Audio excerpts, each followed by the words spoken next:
Hello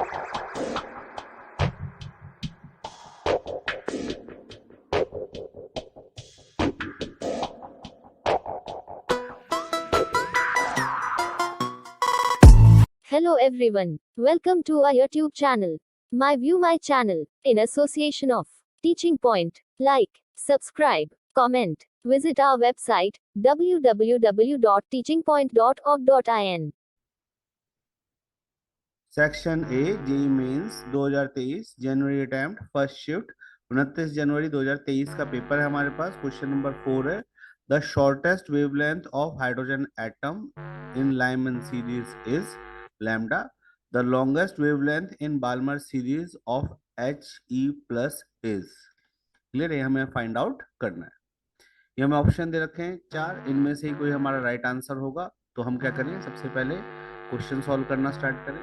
भाई हमें पता है कि जो रिडबर्ग इक्वेशन होती है वो क्या होती है, nu bar is equal to R H 1/n1 का स्क्वायर माइनस 1/n2 का स्क्वायर इंटू जेड स्क्वायर। यहाँ पे आपको पता है आर एच क्या होता है, that is Rydberg constant, n1 और n2 क्या है, that is number of energy levels, और जेड क्या है हमारे पास, एटॉमिक नंबर। जो न्यू बार होता है वो किसके बराबर होता है, 1/λ के बराबर होता है। ठीक है, तो सबसे पहले हम किसके लिए डिस्कस कर रहे हैं, for Lyman series, for Lyman series हम इसको सॉल्व कर रहे हैं। तो लाइमन सीरीज में क्या होगा, जो हमें क्या करना है, लाइमन सीरीज में मिनिमम वेवलेंथ, शॉर्टेस्ट वेवलेंथ, तो 1/λ मिनिमम इज इक्वल टू कितना आ रहा है हमारे पास value, that is R H 1/, भाई मिनिमम के लिए क्या होता है, n1 हम लेते हैं 1 और n2 लेते हैं इन्फिनिटी। तो n1 मतलब 1 का स्क्वायर माइनस 1/∞ का स्क्वायर। और आपको पता है ये हाइड्रोजन एटम के लिए लिया है, तो हाइड्रोजन एटम के लिए जो z की वैल्यू होती है 1 होती है, तो 1 का स्क्वायर। क्लियर है, आपको पता है इसके लिए वेवलेंथ गिवन है क्वेश्चन में, दैट इज लैम्डा। तो हमने इसका लिख दिया 1/λ is equal to R H, 1 का स्क्वायर 1 ही होगा और इन्फिनिटी का स्क्वायर 0 होगा, इंटू 1 आ जाएगा। तो अल्टीमेटली यहाँ पे क्या आएगा, lambda 1/λ is equal to R H आ जाएगा।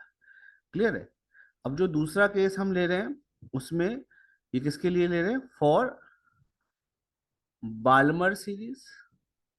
ठीक है, अब बाल्मर सीरीज में हमें एक पॉइंट याद रखना है कि वहां पे जो n1 रहता है वो क्या होता है 2, n1 की वैल्यू क्या रहेगी 2 और n2 की वैल्यू क्या रहेगी 3। किसके लिए, फॉर लॉन्गेस्ट वेवलेंथ के लिए।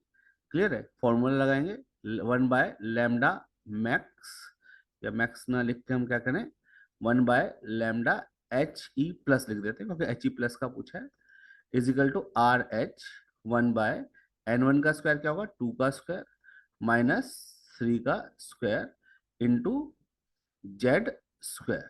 आपको पता है भाई जेड की वैल्यू हीलियम के लिए कितनी होती है, 2 होती है, तो इसको हम 2 का ही स्क्वायर लिख देते हैं। तो वैल्यू क्या आएगी 1/RH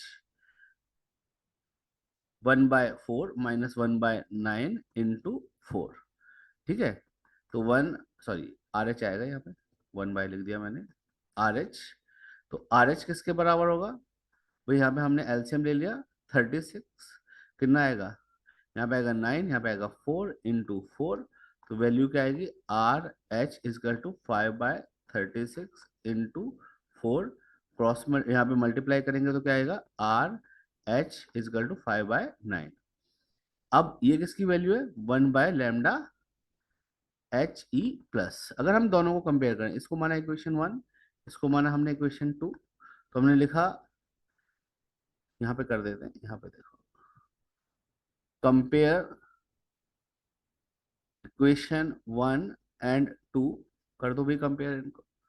तो क्या होगा, मैंने लिखा 1/λ is equal to R H into क्या आ जाएगा, अपॉन में 1/λ He प्लस, ये क्या आ जाएगा, इसके अपॉन में क्या आ जाएगा भाई, R H 5 into 9, R H से आर एच, और ये वाला जो लैम्डा अपॉन में लिखा है ये ऊपर चला जाएगा, तो वैल्यू आएगी lambda H E plus upon lambda is equal to 9/5। तो इसका मतलब अल्टीमेटली क्या आएगा, लैम्डा एच ई प्लस किसके बराबर आएगा, 9/5 लैम्डा के। तो 9/5 लैम्डा भाई कहाँ पे आ रहा है, कौन सा ऑप्शन में आ रहा है, ऑप्शन नंबर 2 में आ रहा है। तो इसका मतलब ऑप्शन 2 जो होगा हमारा राइट आंसर होगा। Is that point clear? So move to the next question.